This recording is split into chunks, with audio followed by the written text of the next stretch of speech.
twist because I did it differently this time. I do find it a bit harder to talk about all the books that I read in a month, in the end of the month. So I thought, why not give all my initial thoughts after just finishing a book. So you'll see throughout the video that I always filmed after I finished the book, like after a day or so.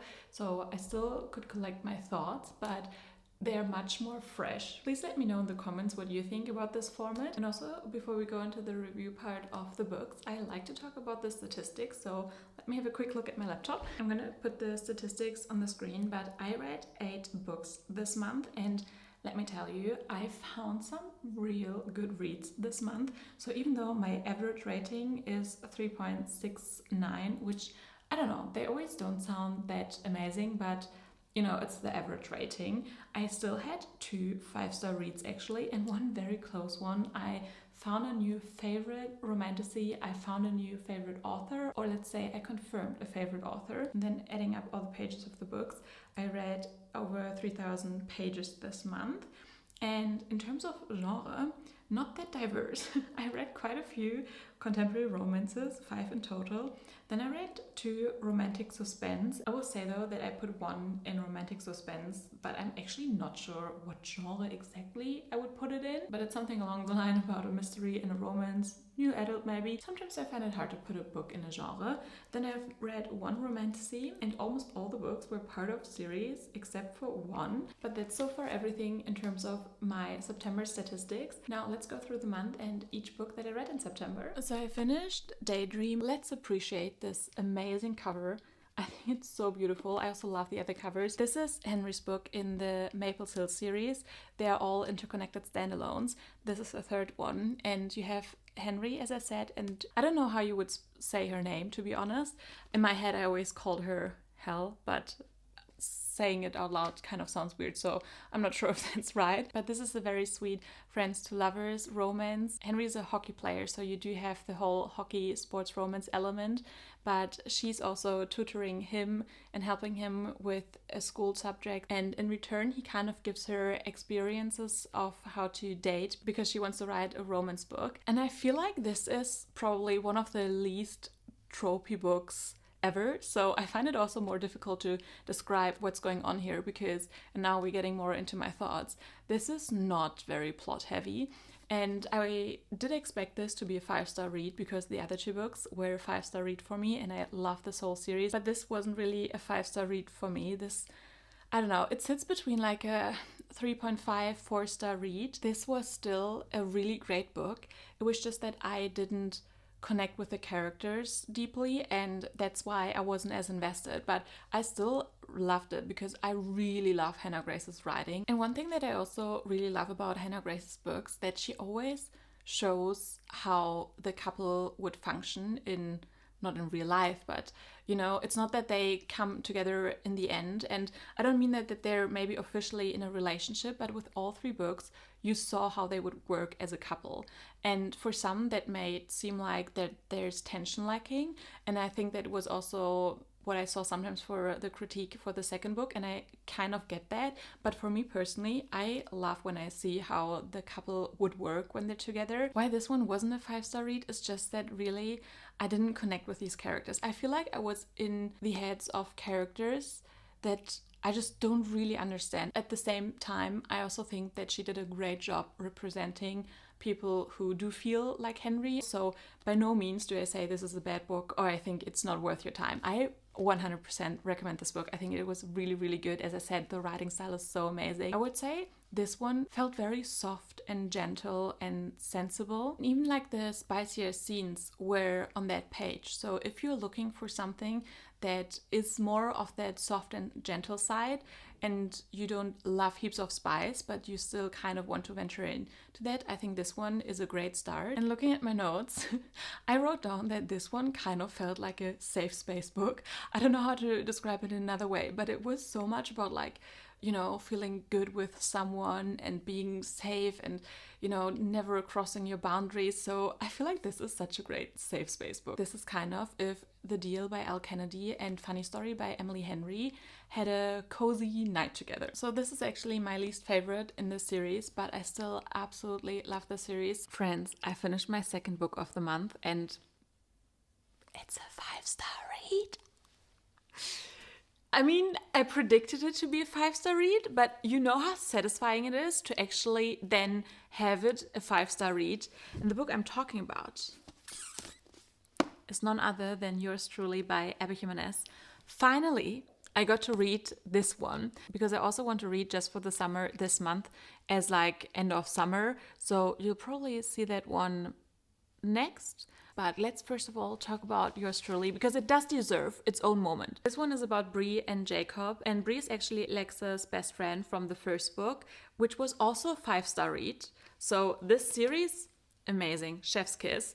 And they are both doctors, and Jacob comes to the hospital as a new doctor, and they don't really have the best start. Because Jacob deals with anxiety, he writes Bree a letter to apologize for something that happened earlier, and they start a beautiful friendship. Also, because of some family stuff going on in Jacob's life, he asks her to basically fake date. So you do have a fake dating trope in here, and this book in general, it's just so good. Abby Jimenez writing is so amazing because you get such a great solid romance that on the one hand is lighthearted and you have funny moments, but it also gives you the depth and emotional teary moments. Honestly, the ending of this book took me by surprise. I think until the ending, I kind of thought this would be more of like a 4.5-star read, but then by the end, I was like, I'm gonna give this a 5-star read. I still liked the first one more, but I think that's only because I connected to the characters more. Objectively, this is a 5-star read. Like, no matter if you connect deeply with these characters or not, I think this is such a great romance that objectively should be a 5-star read. But yes, if you haven't picked this one up yet and you want a really good romance, definitely do. I recommend this. 10 out of 10, 100%. Also, this has the cutest dog ever in the story. I loved everything about this book. Don't mind me not looking fresh, but I just finished the next book and I want to talk about it now because I just want to get this one out of the way. I read Velvet Shadow by Lauren Ritz, if I say that name right. This is the first one in the Keystone series, and I actually read this for a specific video and I really wanted to like it, but I just basically from the beginning didn't connect with the writing, and the writing made me not care about anyone. I also didn't love the plot. So this is marketed as romantic suspense, and I don't really see a romance in here. I mean, yes, I get it, but to me, this was not romantic in any way. The suspense part, I don't know. This might have built something for the next book, but I don't think I will read it. I think this would have been great if the author really would have leaned into like a mystery thriller type of style, because I don't know if it was the writing style, but I was suspicious of everyone. I thought, I don't know, like her best friend would just go betray her. I thought someone would get killed, someone was a murderer. I just really wanted that type of book. And I think what really bothered me is that like the book was just trying too hard. Like each sentence just got longer and longer to like sound more poetic or be like very important, but you know, it's a book. Like there can be sentences that aren't necessarily important, that just deliver information or description, and that's okay. I'm gonna move on to a real good book. I finished Just for the Summer by Abby Jimenez yesterday, and wow, like this book destroyed me. I bawled my eyes out. Basically the last, I don't know, 100 pages. I don't know what to say. Like Abby Jimenez is just so amazing at writing really thought out characters and stories, and I've never even read any storylines like this. And this is the third book in the Part of Your World trilogy, and for most of the book I was like, why do people say that you have to read them in order? But I was wrong, guys. Definitely, if you want to read every book, and you should because they are all amazing, read them in order, because the ending, I just did not see it coming. Maybe I could have put it together by myself, but I read the first book last year, so I didn't even realize a lot of things, I think. I mean, do you know how long it took me to understand who Neil was? Like, when they said who Neil was connected to, I was like, oh my goodness, that's him. This looks like such a cutesy, sweet summer romance, and it's not. It is so much more. It is so deep. I would also say that it deals with a lot of different things, and it does have trigger warning at the beginning. And I mean, I'm glad that I didn't read it, so I think I was a bit more shocked. But I understand now that there are trigger warnings in here. There's so much going on in this book. Both characters deal with so much, and I mean, I absolutely loved this book, but I think I would give it like a 4.5 or 4.75, maybe 4.75, because I think since the characters dealt with so much that it took a little bit away of the romance, and I loved the romance, but for most of the book I was a little bit, I don't want to say bored, that's not the right word, but I just wasn't as invested in their romance, and I was kind of annoyed that there were so many other things going on and the characters couldn't just like deal with each other. So that's why I think I liked it a little bit less. However, I still think that this is such an amazing book, and I also understand that other people say that this is their favorite out of the series. I just personally preferred the other two a little bit more. They gave me a little bit more of that 5-star feeling, but I mean, this one, I don't even know what to read after this one. And even though I wasn't as invested with the first half of the book, after like the last 100 pages, I definitely wanted more. Like, you could have definitely filled way more pages with their story, and that tells you something. One other thing that I also really like about her writing is that she is so funny. Like, you can definitely call this a rom-com, because with every other book as well, like, there are so funny moments in here. Even when I'm crying, there's like a funny sentence and I have to laugh out loud. So when an author can do that, I think it's so incredible. And also to tell you guys what the premise is. But this book is about Justin and Emma who meet online, and they meet because they kind of have the same curse where everyone they date after they break up, they find the one. And they make this plan: if they would just date for a few weeks, they could cancel each other out, and then after the breakup meet the ones. But obviously when they start to date, they also realize that there might be more between them actually. And yeah, I mean, this book deals with a lot more, so just be aware of that. It's not just a cute romance, but it is really, really amazing. 100% recommend this. I finished another book, Lavash at First Sight by Taline Voskoni, and I almost forgot about this one because I liked this one, but it wasn't the most memorable. This is a sapphic romance that is kind of inspired by Juliet and Romeo. Both our main characters are American Armenian, and you get a lot of the Armenian culture in this one. So if that's something that interests you, I think you will really enjoy this. This is also under 300 pages, so this was very easy and quick to go through. It was just something that was fun and cute when you read it, but this is not really a book I will think about heaps afterwards. This also was kind of insta-lovey because both our main characters meet at this food convention in Chicago, and the families know each other. They have like this rivalry. They didn't know of that, but that's where the Romeo and Juliet inspired plot comes from.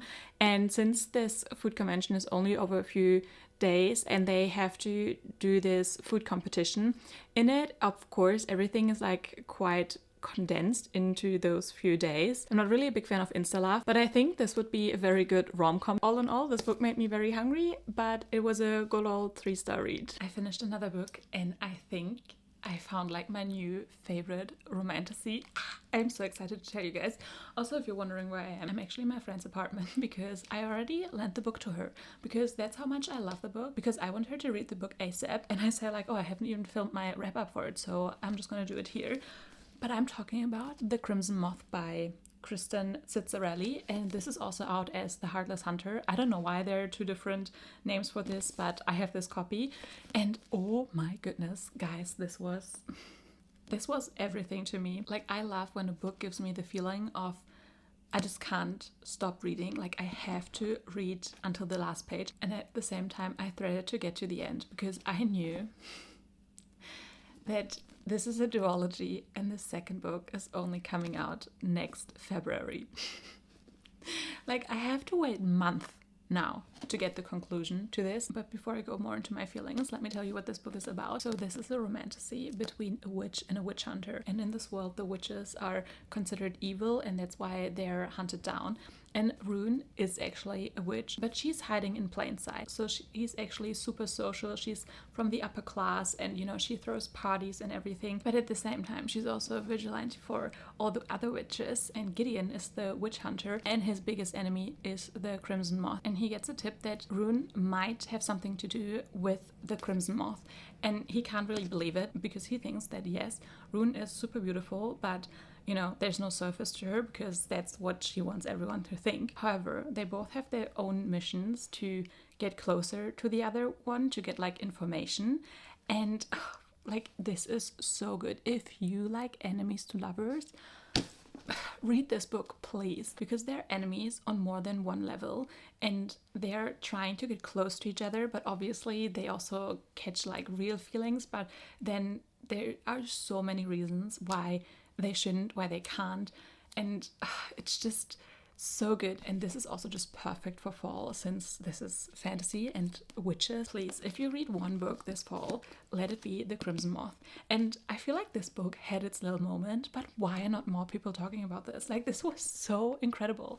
We also have dual POV, which I absolutely like. I mean, it is third person, which I didn't love. It took me a little bit to get into. I just don't really like third person, but really after a few chapters you're in. I think the only thing that wasn't like perfect is that I wish there were even more interactions between them. Like, I wouldn't have minded 200 more pages in this book, I'm not gonna lie. I just want more. This book is still a 5-star for me. Just the feeling that I got, like, yes, maybe I would have changed something slightly, but this just gave me the 5-star feeling. Like, I could not stop reading this. I read it in like a day. I think what I just love the most about this book is truly the enemies to lovers part, because they have true reasons why they hate each other. And even when they get closer, like, there's always still that layer of hatred towards each other that just makes sense. It's like difficult to see them on one side at some point. At least that's how it felt to me, and I just loved that so much. That ending was amazing, and it just makes me so excited to get into the next book. And I can tell you guys now, the second book is one of my most anticipated reads for next year. I just want more people to read this book, so please take this away from this video. It's the end of the month. Actually, we already have October, but I haven't talked about the last 2 books that I finished in September. And I'm talking about these 2, and I think I'll actually talk about this one first. I have a vlog coming up for this one, so I won't go into too much detail,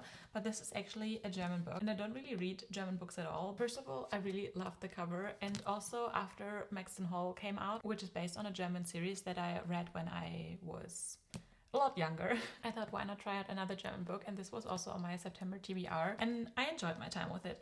Like, I don't find it super easy to read German, which sounds really weird since I am German, especially romance. I think other genre I don't mind as much, and I wouldn't say that this is like a true romance. There's definitely a romance storyline in here, but this is way more like a mystery. So we have the twin sisters, Sarah and Peyton, and Peyton went to New York to go off study architecture there, and already while she's there, Sarah feels like that Peyton is changing. They were super close. They were not only twins but also best friends. They both actually wanted to go to Columbia, to New York, but only Peyton got in. But then after a few semesters, Peyton comes back and goes to Sarah, and she is beaten up. She has bruises everywhere. She is all drugged up. She is crying. She says it was all of them and tells her a bunch of names. And Sarah is like, you don't fuck with my sister. I'm gonna revenge you guys. So Sarah is actually going as Peyton to the Columbia to revenge all these people. But while she's there, she feels like something is off. Like, there are so many more secrets, a lot of stuff Peyton hasn't told her, and she doesn't really know who to trust. And then there's also this guy she finds very attractive, and just, yeah, a bunch of things happening. And I will say, first of all, I'm sorry, but this was just way too long. This is also the first in a trilogy, and it follows the same story, and we don't really need that many pages. And I think that's my biggest complaint, that this was just very long, and also the romance took so long to really unfold. And I wasn't even sure while I was in the middle of this book if I would really continue the series. But then I came to the last like 150 pages, and I was shocked by this ending. Like, oh my goodness, this was just like, really? Wait until you see my vlog. Like, the ending, just, now I have to Like, it's not even a question whether I want to or not. Like, I have to read the second book. I would probably give this like a 3.5 since I still think it was a bit long in between, but I am very excited to get into the next book. Then my last book for September is The Wingman by Stephanie Archer. I read this on my Kindle, and this is her newest release in the Vancouver Storms series, which is a professional hockey romance series, and I really like Stephanie Archer's books. I would say that her books are equally sweet and spicy. So if that sounds like something you would like, then go ahead, read her books. This one I enjoyed, but it was just not really my type of romance, since this is like a best friends to lovers story, and it's just not really something I like. But I feel like if you really enjoy friends to lovers, then you would actually really like this. This was just, to me, also a little bit long, and I feel like, you know, with the friends to lovers, I'm always like, if you just talked, I know that there can be tension, and there are also some friends to lovers stories that I do like, but overall it's just not really my favorite. And yeah, I was a little bit bored by this. So Hayden is basically this player, and he never gets serious with anyone, but that's also because he was pining after Darcy for so long. Darcy and Hayden met during college, but she actually started going out with his best friend back then. So they've been together for 8 years. They just broken up, and Hayden is like, hey, you can come to Vancouver, stay with me. And she's very happy about that. And she wants to make some changes because she's like, I was way too long in this relationship. I need to become a player. She wants Hayden to basically try to help her how to become a player, and he becomes her wingman, hence the name The Wingman. And I also like that there was the extra layer of her being the ex-girlfriend of one of his best friends from back then, but I feel like that never really came into issue, like not as much as I would have wanted. Like, I would have liked the tension coming from that point of view, and not from like, oh, we just can't really tell each other how we feel because we're best friends. So to me, this was like a 3.5 star read, but I can totally see how other people might enjoy this way more. And I'm actually really excited for the next book, because I like when authors like really tease you about the next couple. And I feel like the next book is something along the line of like a Marriage of Convenience, and you guys know that is my book. But even before we got the clues that that might be the trope in the book, I just like the dynamic, because again, it's more of an enemies to lovers story, and that's just my jam, so of course I'm in. But yeah, I'm very excited for that one. So that's that for September. I hope you enjoyed this format and how I gave you like more of my initial thoughts of the books. Let me know in the comments what you think of this type of wrap up, and also give this video a like and subscribe for more bookish content, and I'll see you guys in the next video. Bye!